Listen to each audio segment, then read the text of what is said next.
Leanne Wood. Diolch, Llafur. Today's statement marks the latest phase in the Labour government's winding down of Communities First, which was once described as its flagship anti-poverty programme. I would share the disappointment felt by many about the lack of progress in terms of reducing poverty in Wales, and I would like to add Plaid Cymru's thanks to the existing workforce. Communities First has been a matter of some controversy. I've personally been very critical of the programme's inability to meet its original objectives, or even to try to measure its success or otherwise. But I wouldn't want to see the good elements, or indeed the principle of an anti-poverty programme, to disappear. Now, the Cabinet Secretary himself has accused Plaid Cymru of jeopardising this programme over several years. In April 2011, he stated that the scheme was, and I quote, only safe with Labour, and that under Plaid Cymru, I quote again, we can kiss goodbye to the Communities First programme that has helped lift so many deprived areas out of poverty. Neither of those statements were true. They were pure spin, and now we see that it's a Labour government that is winding down Communities First. Unfortunately, the second part of the Minister's statement in 2011 wasn't correct either. The programme hasn't lifted enough people out of poverty. It didn't have enough resource or focus. It didn't follow through on focusing on the community's priorities. And the scale and the scope of Communities First was never explained to those communities in an honest way. Nearly a quarter of people in Wales live in poverty. That figure goes up to nearly a third when we talk about children.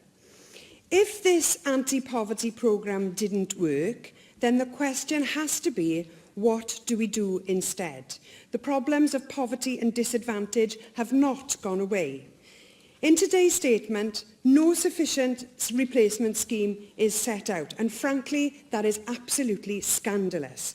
The legacy fund for public service boards at only £6 million won't make a dent into deep-rooted poverty issues in our communities.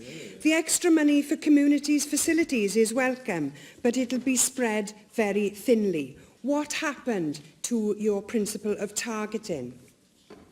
An extra £12 million on skills from 2018 is simply not sufficient. It'll reach too few people.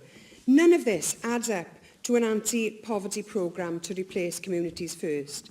And given that we're talking about some of the most deprived communities in the whole of the European Union, communities that risk losing that extra funding that they currently get from the EU because they are so poor, and now you want to take this money away from them as well. Nothing at all in this statement today shows the urgency with which we need to tackle poverty in this country. There is so little ambition here, and there is so little in the way of new investment or funding. Of course, we've got plenty of buzzwords, exactly the same buzzwords that people in our poorest communities have been sold for years. Well, let me tell you something, Cabinet Secretary.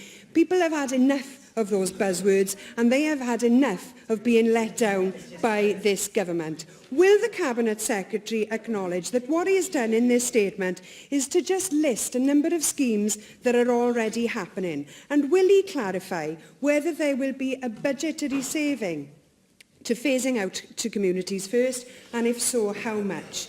Will he commit today to reinvest in the entire amount of money currently spent on the programme? And finally, will he accept that what he is doing with this statement is pulling the rug out from underneath our poorest communities, giving us little, if any, assurances that there will be an alternative way of focusing on and tackling poverty? This is you walking away from our poorest communities. Isn't that the case, Cabinet Secretary?